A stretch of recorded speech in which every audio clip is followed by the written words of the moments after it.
nessa edição da nossa TV Espaço Mulher, nós temos uma grande honra, uma alegria mesmo, uma felicidade, eu diria assim, né? De entrevistarmos hoje a desembargadora doutora Maria Berenice Dias, uma pessoa que nós respeitamos muito e admiramos, né, pela capacidade que ela teve, assim, a ser a fundadora, né, e atualmente ainda presidenta do IFAM, Instituto Brasileiro de Direito das Famílias. Realmente eu tive a felicidade de vê-la comemorando ser a primeira mulher, né, praticamente assim, a ser a primeira desembargadora, eu acho que do Brasil, não é? Foi uma Do festa Rio Grande do Sul. do Rio Grande do Sul. Maravilha, né? Muito jovem, então foi uma alegria geral, não foi, doutora? Foi uma comemoração geral, né? Eu acho que se fosse um campeonato, ninguém ia comemorar tanto, né? E aí estamos juntas aí, vamos né, acompanhando essa trajetória e me sinto muito feliz, muito honrada, muito abençoada por Deus, né? De ver que o Instituto Brasileiro de Direito à Família, ele entra, né, num contexto que hoje é indispensável, né, praticamente assim, é uma constituição auxiliar, eu diria, né, da nossa Constituição brasileira, mostrando a importância das pessoas no eixo, né, familiar, né? E tudo devemos à doutora Maria Berenice Dias com as outras pessoas que foram convidadas por ela e fizeram parte do IBDFAN até agora. Eu não sei dizer para vocês especificamente quantos anos tem o IBDFAN, vou perguntar para ela daqui a pouquinho, tá? Doutora, para nós é uma grande alegria, muita honra também, tá? Deixa aí para a senhora fazer a sua saudação também às nossas aí ouvintes, acompanhadoras aí, né, assistindo a senhora também, tá bom? Elizabeth, tu não imaginas a alegria que eu tenho de dividir esse espaço. Eu te acho uma mulher fantástica, batalhadora, sabe, que sempre teve esse olhar tão atento, tão voltado às questões de gênero, sabe, de criar esses espaços. Eu acho isso fundamental. Nós ainda temos uma longa trajetória, nós mulheres, para termos os nossos espaços reconhecidos, mas tem aqui no Rio Grande do Sul, o refrão do nosso hino diz que sirvam nossas façanhas de modelo a toda a terra. E acho que esse refrão se aplica muito a Elizabeth, que nunca mediu esforços desde que eu a conheci, sempre nessa luta, sempre batalhando, sempre, sabe, com todas as adversidades que todos nós passamos, e ela jamais esmoreceu nessa seu responsabilidade que ela assumiu, sabe, na construção de um mundo melhor. Está muito de parabéns, e é uma alegria eu estar aqui com você. Obrigada. Reparto com meu filho, né, que é o sócio, o parceiro, né, que se eu faço um lado, ele faz o outro, a soma dos dois, chegamos até aqui. Dia desses estavam fazendo os cálculos, nós estamos há 40 anos aqui em São Paulo, nessa batalha. Passou o tempo, não? Já tínhamos outro tanto aí. Ai, ai. Mas, doutora, eu não me recordo mais exatamente quantos anos está existindo o IBDFAN. Seria muito interessante começarmos por esse tempo, né? O IBDFAN existe há 27 anos. Surgiu de um sonho meu e do Rodrigo, da Cunha Pereira. Nos encontramos num evento em Alagoas e vimos como o direito de família, que agora a gente fala em direito das famílias, sabe, sempre foi tido como algo de uma segunda categoria por tratar das relações privadas das pessoas, dos vínculos familiares, enfim, isso nunca, sabe, teve muita relevância social. E aí isso sempre houve até uma desqualificação a respeito dos profissionais, como se fossem profissionais de segunda categoria, e no fundo, uma justiça, uma legislação muito conservadora, muito conservadora. Então, achamos que algo precisava mudar a partir deste sonho, sabe? Fizemos um primeiro congresso, quando criamos o IBDFAN, e desde lá, o Rodrigo é o presidente, eu sou a vice-presidente dessa instituição, que, além dos seus 27 anos, já tivemos mais de 20 mil associados, e acabei de criar este ano núcleos do IBDFAN nos países de língua portuguesa. inclusive com a criação de bibliotecas em todos eles. Acho que nós precisamos muito uns aprender uns com os outros e nos movimentarmos nesse sentido.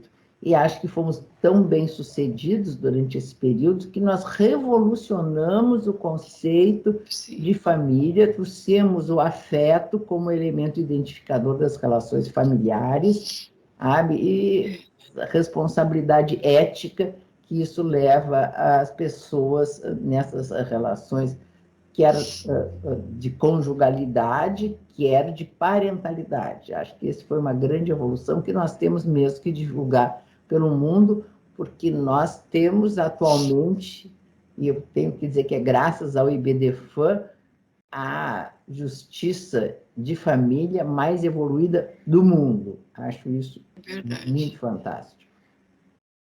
E graças aí ao sonho, né, que a gente começa aos pouquinhos, interessante. Eu me recordo todo o início, né, algumas coisas foram muito cruéis, assim, em termos de debates, muitas pessoas não concordavam, né, aí recordo-me, assim, quando veio a Lei Maria da Penha, nossa, era uma tragédia, ninguém aceitava aquilo lá, e eu disse, mas qual é o problema? Vamos fazer a Lei Mário da Penha, do Penho, né, que ficou tudo resolvido. Tem que levar, às vezes, no humor, na brincadeira, mas as coisas foram se afirmando, não é? E temos hoje umas coisas assim que realmente parece que seria impossível, né?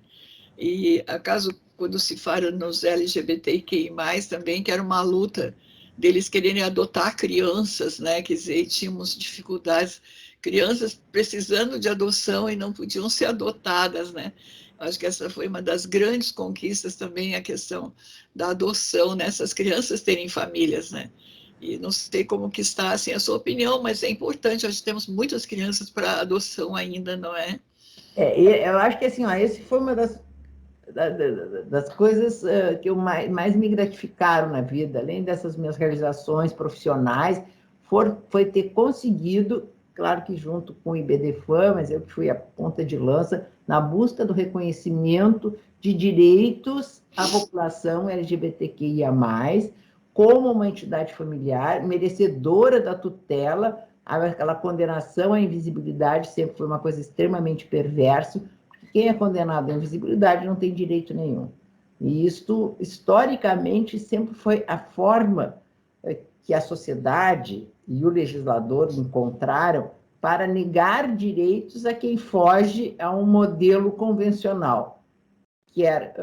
Vejam, antes era com relação às famílias que se constituíam sem o casamento, que se chamavam concubinato, e as pessoas não tinham direito algum, e que isso foi evoluindo, e agora se chama união estável, cujos direitos são praticamente os mesmos do casamento, e só que as uniões de pessoas do mesmo sexo, que eu criei a expressão homoafetividade, para mostrar que também elas são relações que têm por base o afeto, e então é uma relação de família, sabe, se fosse agregado e reconhecido na justiça. No momento que foi reconhecido, isso em 2011, né, houve essa possibilidade, Elizabeth, que tu falas, da adoção, de ser reconhecido como família, ter direito à herança, pensão previdenciária, divisão patrimonial. Acho que isso, essa inclusão desse segmento na tutela jurídica do Estado foi muito, muito significativa. A mim me gratifica muito ter contribuído para isso. Creia-se, a vida íntima das pessoas não interessa em relação ao momento de proteger crianças, né? Interessa o que é o carinho, o afeto, quanto ela pode desenvolver essas crianças, né? Eu tenho um caso aí desde o início que eles tinham aberto a primeira associação, né, no Brasil, e se formaram aí 2 doutores, na verdade, né, e tem uma adoção de um casal, e a coisa mais linda do mundo ver, né, que eles trouxeram, foi toda a grande guerra, eu acho que foi em cima desse casal, né, de crianças, e hoje eles estão adolescentes, mas desde os 7, 8 anos, os pais editam um livro, né, que são 2 doutores em psicologia, inclusive, né, e as criancinhas contavam também como é que era a vida delas no livro, é a coisa mais linda a sequência, já estão adolescentes, né, e toda a apologia que eles faziam da beleza da família deles, né, como eles eram felizes, né? O que eles faziam no dia a dia e tal. Eu achei assim uma das coisas mais extraordinárias, até seria interessante o BDFAN ter uma coleção desse grupo familiar, né? É verdade. A Uma gente coisa sempre tem que linda de ver. lembrar disso, Elizabeth. Toda criança que está disponível para adoção, ela é filho de heterossexuais que não assumiram os deveres decorrentes da paternidade. Sim, Então, assim, ó, estão lá, foram afastados dos filhos, e os filhos têm direito a um lar. E um lar significa, mesmo assim, ó, fazem um acróstico, lugar de afeto e respeito. Não tem nada a ver com a orientação sexual dos pais, sabe, com a sua situação. As pessoas precisam, e as crianças necessitam, de ter um lugar, alguém para amar, alguém para chamar de pai, para chamar de mãe. Acho que isso é que é importante. são exemplos até quando se vê a educação das crianças e a precocidade, né? Que eles querem cada um escrever o seu livro junto, né? E contar quantas coisas lindas que eles vivem, que eles têm, que eles conquistam. Eu acho que, será que todas as famílias no Brasil, as crianças gostariam de contar a história da família que eles vivem? Uma grande pergunta, não? Sem resposta ainda. Mas no total, assim, se contabilizássemos quantas leis aproximadamente já chegamos com o IBDFAM, porque cada vez eu leio, cada semana tem mais uma novidade, não é? Tem, assim, uma contabilidade, dá para falar mais ou menos? Como é que está? Olha, nós nem temos, porque assim, ó, acho que essa grande conquista foi termos alterado a Constituição da República. Sabe? Nós Certo. acabamos com o Instituto da Separação, sabe? Algo arcaico que não se justificava, que as pessoas, quando casavam, não podiam se divorciar, precisavam primeiro se separar, esperar um tempo, para depois se divorciar. Eles ficavam numa situação que era um verdadeiro limbo, né? Com o patrimônio sempre na mão de um deles, normalmente o homem, sabe? Às vezes o patrimônio sendo dilapidado em prejuízo da família, a mulher e dos filhos, sabe? Se discutia a culpa durante anos, isso tudo cessou em 2010, quando o BDFAN conseguiu essa mudança. E, a par disso, muitas outras legislações, inclusive assim, ó, o legislador e vários ministérios sempre acabam pedindo a opinião do IBDFAN na elaboração de alguma lei ou alguma mudança legislativa, onde nós temos uma contribuição muito efetiva. E também, eu acho que é importante muito a nossa contribuição para a construção da jurisprudência, porque o nosso legislador, ele é conservador, ele não legisla, ele tem medo de não ser reeleito, então, questões mais sensíveis ele se omite, e ficam essas lacunas na lei, e essas lacunas acabam sendo preenchidas pelo Poder Judiciário. Eu acho que esse foi o grande, onde se conseguiu avançar muito, né, foi no âmbito judiciário. No caso, em termos de, pensando em família, né, a adoção, como a senhora fala, ainda temos uma resistência muito grande com as crianças com deficiências, né? Aí tem alguma legislação apropriada, alguma benesse para quem fica com essas crianças e desenvolve essas crianças? O fato é assim, ó, nas crianças que têm disponíveis para adoção, que é um grande contingente neste país, 23% tem algum tipo, sabe, de deficiência ou de doença, enfim. Aliás, muitas vezes isso é que é a causa dos pais abandonarem os filhos. E o grande problema é que, assim, as pessoas que querem adotar, elas têm o sonho de adotar uma criança, como eles sonham, né? Então, assim, eles não colocam no perfil que aceitam crianças com algum tipo de doença ou de deficiência. E como? Isso é a coisa mais perversa que nós temos no Brasil, sabe? Como ninguém tem acesso a essas crianças, eu acho isso assim, ó, para usar um termo verdadeiro, isso eu acho uma estupidez. As crianças ficam confinadas, escondidas, nem esses candidatos à adoção têm acesso a essas crianças. Então, assim, ó, eles não têm chance de se encantarem com uma criança, sabe? Eles podem querer uma menina de olho azul, até 3 anos de idade, isso, aquilo, tal, Mas se eles chegarem em algum lugar, encontrarem um menino de 7 anos, deficiente, que não fala, que não caminha, mas um sorriso encantou a eles, sabe?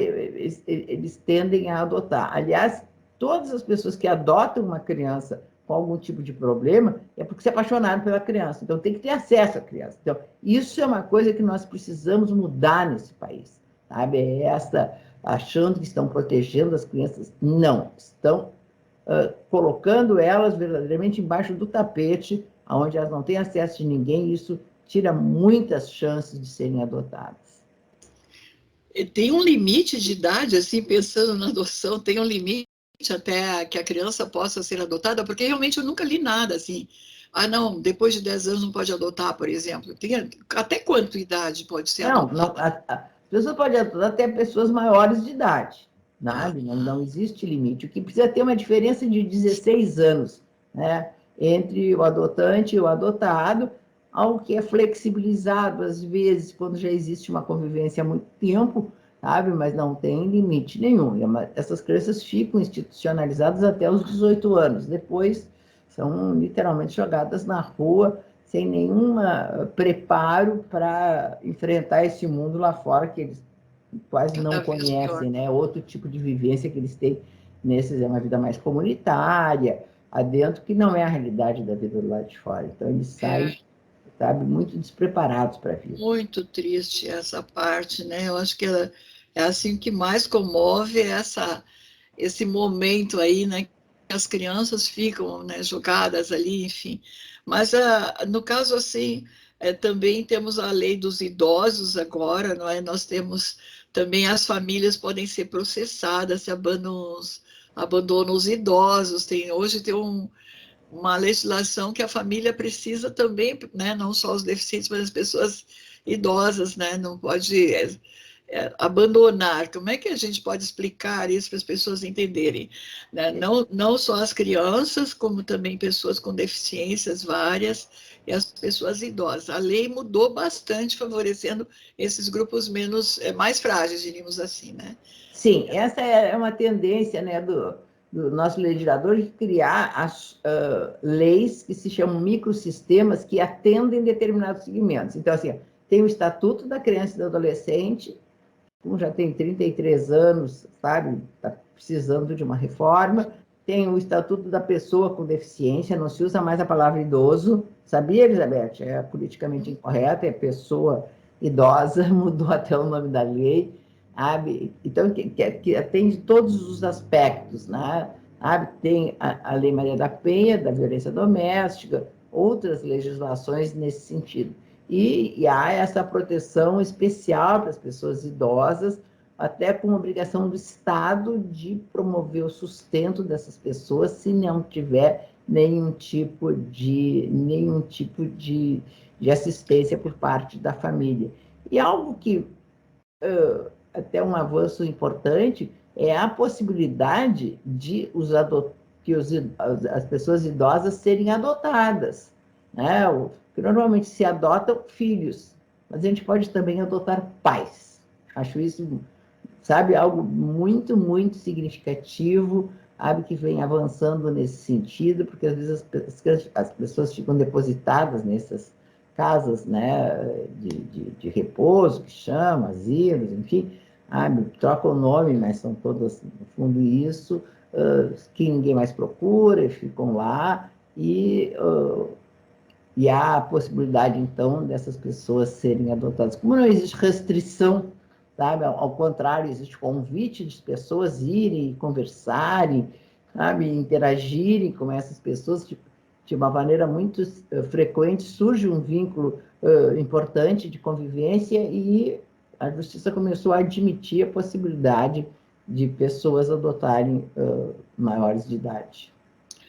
Eu acho que é um grande avanço, sem dúvida, pelo número quantitativo. Cada vez mais as pessoas vão ficando mais idosas também, não é? A medicina vai A perspectiva avançando. de vida aumentou muito, né? Então, as pessoas vivem mais, a qualidade de vida também melhorou, toda uma evolução da medicina, enfim, cuidados, a população fica envelhecendo mais, né?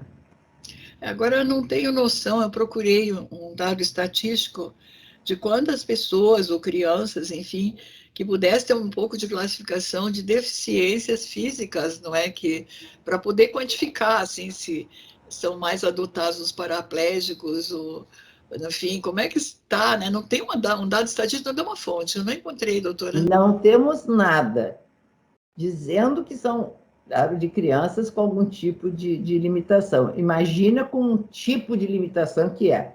Isso, de fato, não existe. E aí É muito pouco.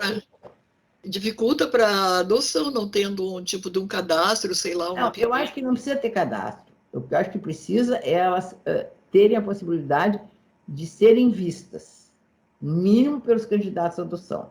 Eu até acho que todas as pessoas deviam ser convidadas a frequentarem esses lugares onde são as crianças, para ir lá, para contar história, para Isso, conversar, para acalentar. Tem tantas nenezinhas de colo que vai lá para pegar um pouco elas no colo e acarinhar, que isso faz parte do isso. desenvolvimento, sabe? E isto levaria, com certeza, ao aumento do número de adoção de crianças com algum tipo de necessidade.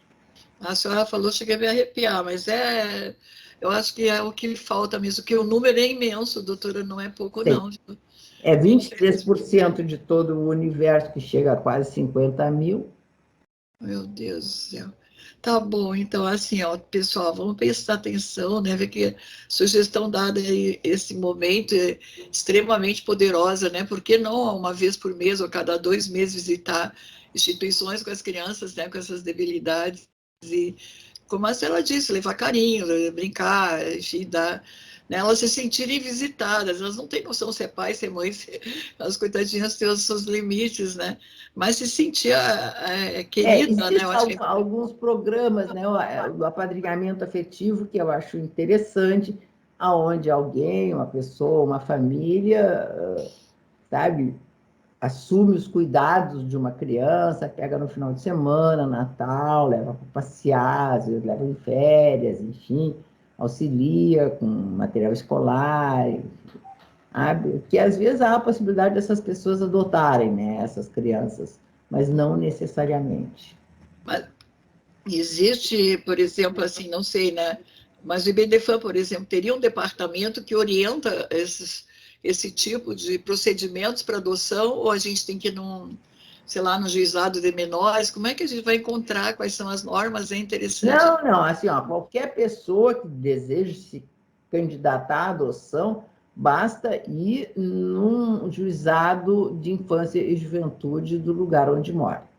Né? Ok. Inclusive, está disponível no site também já todos o que precisa, quais são os documentos que precisam apresentar, enfim. Aí eles passam por um período onde eles têm algum tipo de capacitação, né, para isso, e são cadastrados e ficam na fila. Infelizmente, às vezes ficam muitos anos na fila. Claro que dependendo do perfil das crianças que eles elegem, para dizer qual é o perfil. O engraçado é que, assim, ó, ninguém abandona, deveria abandonar um filho se ele nasce com deficiência. Então, assim, como é que as pessoas querem um filho, vão escolher, eu quero umas que não tenha deficiência?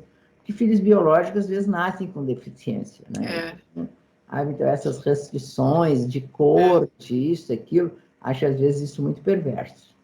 Uhum. E no caso também as leis elas mudaram bastante, como a senhora está falando, né? Até no caso da adoção dos nascituros, essa questão das deficiências, né? Mas também temos, eu acho que até nós temos um caso polêmico que aconteceu aqui em São Paulo em relação à minha família, né? Que houve uma discriminação em relação ao meu neto por ser portador de síndrome de Asperger, né? E aí ninguém queria alugar a casa para nós por esse procedimento. Isso E, é uma postura inaceitável, sim, injustificável. Uhum. se a senhora me permitir, assim, quero fazer um registro aqui de homens maravilhosos no Brasil, que quando tudo estava contra nós, até pedido de prisão, que eu estaria, né, fazendo coisas erradas, que dizia que as pessoas não queriam alugar, mas se não queriam alugar não era porque era por causa do neto, deram o nome, CPF, RG, a síndrome, remédio, né? Então, é uma coisa assim absurda, e ainda eu teria que ser presa, vamos supor assim, se eu não pagasse uma taxa. Então, nós tivemos um grande defensor aqui público, e que buscou uma grande mídia brasileira que tem sede internacional também, e fizeram um fechamento de um programa na Globo, que também agradeço, e vieram 3 grandes homens a nosso socorro. E aqui eu acho que esse meu I7, só me perdoa, mas vai mostrar o que é uma postura diante das pessoas com deficiências, né? Então, mais ou menos para tudo, entra Elon Musk e diz, tá? Eu sou fulano de tal, faço isso, tem isso, tem aquilo. Eu digo que eu sou autista, portador de síndrome de Asperger, tá? Entra em seguida o Jeff Bezos e faz o mesmo. Em terceiro, Bill Gates faz o mesmo e diz que ele ainda tem uma fundação para as pessoas Asperger e autistas, né? Foi como se tivesse caído alguma coisa no mundo e silenciou geral, sabe? Porque tem que colocar isso aqui, se a senhora me permitiu, e pode até analisar melhor, né? A importância de que as pessoas falem sobre as síndromes e toda essa parte, né? Para não ter esse processo até de querer expulsar a pessoa por uma coisa que não faz mal para ninguém. E grandes homens, os mais ricos do mundo, assumem que são portadores da síndrome de Asperger, né?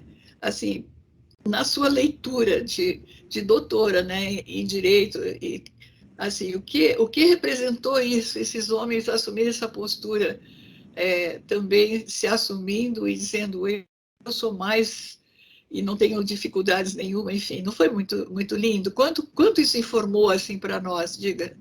Não, isso é bem significativo, né? No fundo, é um gesto de solidariedade fantástico e isso acontece com todos os segmentos de excluídos, não são só segmentos de pessoas que têm algum tipo de doença ou alguma coisa, mas a gente vê também com a população LGBTQIA+, né? Sim. Como eles não assumem publicamente a sua condição de homossexuais, de lésbicas, trans, eles são mais visíveis, né? Isto acaba fomentando o preconceito. Se fosse mais divulgado, as pessoas assumissem mais, acho que teríamos uma sociedade menos violenta contra alguns segmentos.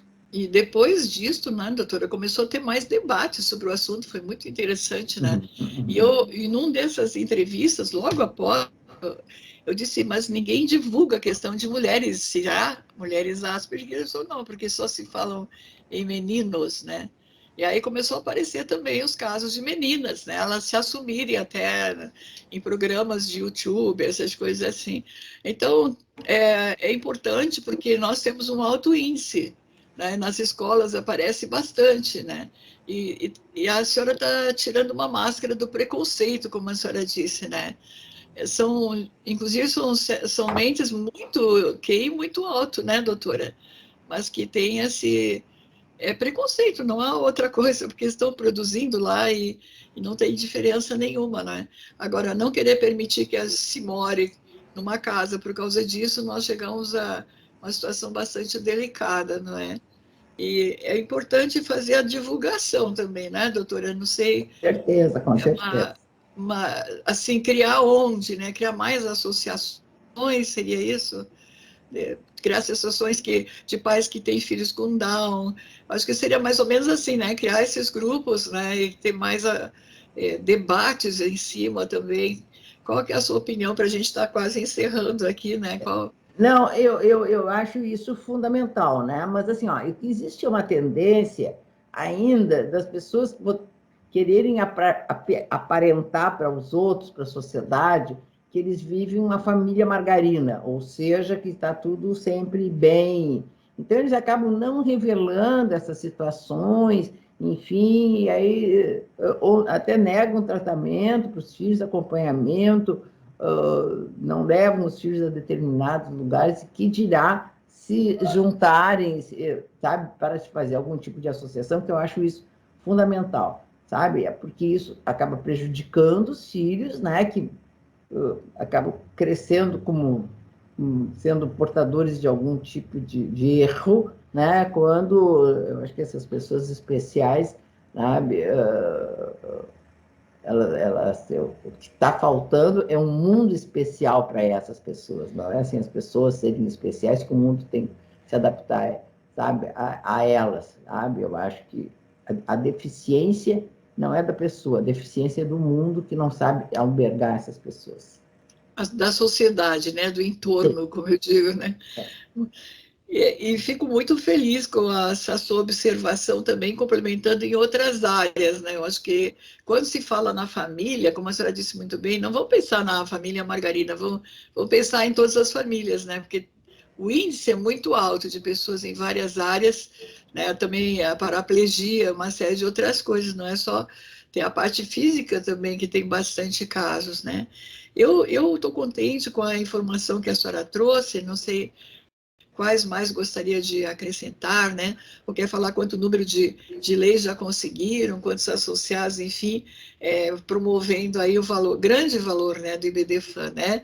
E a sua criatividade, a presença até hoje, né? Esse, não dá para entender IBDFAN sem a senhora, né? Não tem E como, a acho que senhora não me dá para IBDFAN. entender mais a sociedade sem o IBDFAN. Eu já vou deixar aqui o convite, teremos um grande congresso, o maior congresso do mundo, né? O IBDFAN é o maior instituto do mundo, nós teríamos entre 25 e 27 de outubro, em Belo Horizonte, um congresso presencial. A ideia, já temos mais de 1.000 inscritos, a capacidade é 1.300, então não tem tantas vagas assim, mas eu acho que ninguém que participa desse tipo de congresso sai igual, onde nós vamos para fazer um verdadeiro mergulho sobre todos esses avanços e necessidades de refletir a respeito de questões tão significativas para as pessoas, porque assim, a família é um núcleo indispensável, mas a família dentro de uma visão atual, de uma, sabe, visão realista da família, não essa visão idealizada da família que as pessoas veem hoje em dia com esse conservadorismo que está tomando conta, não só no Brasil, mas no mundo inteiro, sabe, de que é bom, a família convencional, isso aí não existe, a família é como ela é agora, e isso eu acho muito, muito significativo.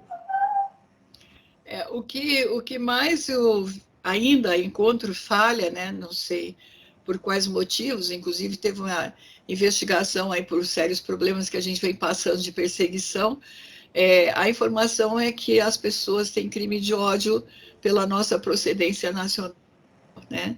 Então, eu acho que ainda teríamos que ter uma legislação também, como vocês estão fazendo de respeito às soluções né, das famílias, mas, tipo assim, tornar isso mais público. Os vizinhos têm que entender o direito do outro vizinho, a família do outro vizinho, a família do outro vizinho, a minha. Não quero para mim, eu não quero para dos outros, né? Eu acho que não está tendo essa, sabe? As leis estão maravilhosas, eu juro que é um espetáculo, tudo está acontecendo. Mas como a gente passa isso para dentro da sociedade, né? Eu acho que é aí que está faltando um pedacinho, né? Não sei se uma publicação mais acessível, um site mais acessível, né? Que as pessoas entendam, eu faço isso, mas eu estou cometendo um crime, não é contra uma pessoa, eu estou cometendo um crime múltiplo contra uma família, né? Eu só sugeriria assim, como pensar isso, né? Acho que temos que criar mais esse respeito, né, das famílias, né? O fato é isso, né?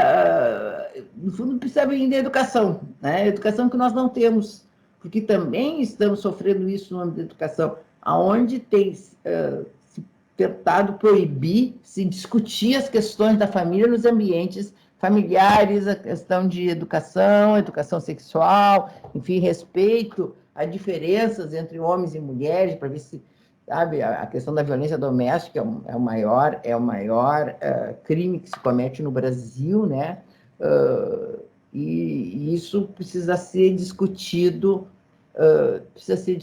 no âmbito da educação desde tenra idade. E isso não está acontecendo no Brasil. Tivemos um espaço de involução muito significativo que ainda não conseguimos, sabe, o refluxo dessas posturas tão conservadoras. Tipo um estatuto para os vizinhos, né? Um código, um código judicial para os vizinhos, como eu digo, né? Porque as pessoas têm que aprender a conviver entre si também. Cada vez os espaços são menores, né? E cada vez as pessoas estão mais próximas umas das outras, querendo ou não, né, doutora? Quer dizer, É verdade. tem que ter uma orientação, eu acho que está faltando, sim. Concordo, talvez não só mais eventos e tudo assim, né, mas criar um estatuto, como a senhora está comentando, né? Temos que ter um divisor de que até onde vai, até onde o outro começa, né? Eu fiquei muito feliz com as informações e acho que a gente está fechando, inclusive, num ponto muito interessante, né? Porque cada vez as casas são menores, mais amontoadas as famílias, né? É A verdade. privacidade diminuiu totalmente, né? E assim, nós estamos numa outra fase. Eu acho que já teríamos que, né, nesse congresso aí já olharmos esse fato, né? Cada vez a família não está tendo um espaço. Nós somos um aglomerado de famílias dentro de um prédio, né? Não temos mais aquela coisa, a minha área da minha família, né? E o que fala numa casa, o outro escuta, o que compra numa, o outro sabe, né? Nós temos um outro tipo de família hoje na sociedade, né? Que precisa ser olhado também, né? Nessa legislação, né? Quer dizer, eu diria assim, a legislação do vizinho, né? Tem que ter um outro. Não, e depois, assim, ó, nós temos que nos dar conta, assim, ó, a pandemia nos mostrou, Ah, né, que nós não temos fronteiras. Por isso que, assim, ó, acho que essa história do mundo cheio de fronteiras, com esse impedimento, sabe, das pessoas se movimentarem, migrarem em qualquer lugar do mundo, tudo isso que se faz contra essa movimentação das pessoas, sabe, essa falta de solidariedade, que no fundo é isso que falta, né, Elizabeth? Falta solidariedade entre as pessoas, entre os vizinhos, a gente, sabe, isso eu acho uma coisa muito, muito perversa, esse individualismo que as pessoas estão cada vez mais arraigadas. Aqui em São Paulo teve que se criar aí o Ministério Público de Proteção às Mulheres Jornalistas, porque passou uma perseguição constante, né, e continua, né, uma vergonha o que está acontecendo aqui em São Paulo, né, e temos o Ministério Público Federal também, além do estadual acompanhando, e agora em Brasília criaram um Tribunal de Justiça especificamente para avaliar os crimes, né, julgar, enfim, proteger as mulheres jornalistas.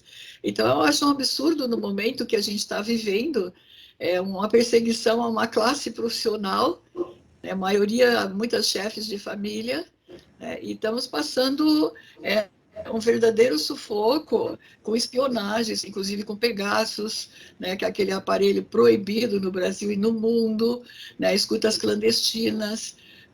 Nós sofremos um roubo de dados intenso aqui, de documentos, de processos, e estamos com pessoas que não sabemos de onde querendo ser nossos advogados e fazendo extorsão, né? Então, nós temos como jornalistas a nossa família, né? Deixar em aberto com a senhora, que a senhora é uma grande líder da área judicial, né? Nós temos as nossas famílias, não é justo, né? E todas nós mulheres conseguimos legislação junto à Unesco, por exemplo, vou passar para a senhora o livro para a senhora ver, né? Tem muitas coisas agora, acho que o Brasil está devendo uma proteção, né? Porque essa perseguição a mulheres jornalistas, né?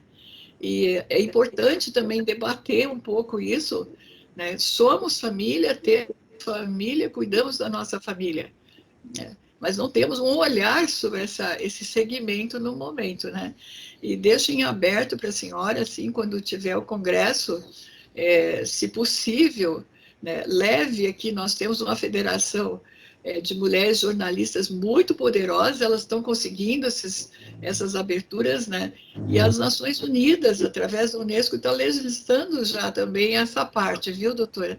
Vou passar para a senhora verificar também, tá? E nos ajudar, né? Tá Com bom? certeza. Estou precisando da sua ajuda agora. Ai, eu lhe estimo muito, querida. Sabe, tão bom revê-la, tão bom saber assim que temos no Brasil uma mulher que se destaca no mundo, né? E inova no mundo, né? Só é uma inovadora, uma protetora das nossas famílias, né? E tudo que foi levado sempre à senhora, o seu conhecimento, teve uma atitude, uma repercussão e uma resposta. Eu acho que das grandes lideranças que nós temos no Brasil hoje, que poderíamos citar, assim, junto a em destaque dos direitos humanos, um Nobel até mesmo seria a senhora que merece. Foi a senhora, sem dúvida, a senhora Fico feliz de revolucionou ouvir isso. tudo, a senhora revolucionou, né, todas as leis e defendendo o direito das famílias. Olha que coisa espetacular. Como não entender que a senhora merece um Nobel? A senhora merece um Nobel, né, do direito, da Olha só. justiça, tá bom? Meu carinho, minha gratidão, Tá. minha querida, Muito tá? Estou obrigada. muito Gostei muito de emocionada, conversar viu? contigo. Muito obrigada por essa oportunidade. Um Eu beijo estou para todos. Foi uma alegria. Um muito beijo para o grata, Espírito muito que te grata. ajuda tanto nisso. Tá bom? Felicidade. Deus te Felicidade. proteja, minha querida. Tchau. Obrigada. Obrigada. Gente, assim estamos terminando essa, né, nossa intervenção aqui com essa maravilhosa, simpática e abençoada jurista, né? E deixamos um grande abraço para vocês. Até a próxima edição da TV Espaço Mulher Online.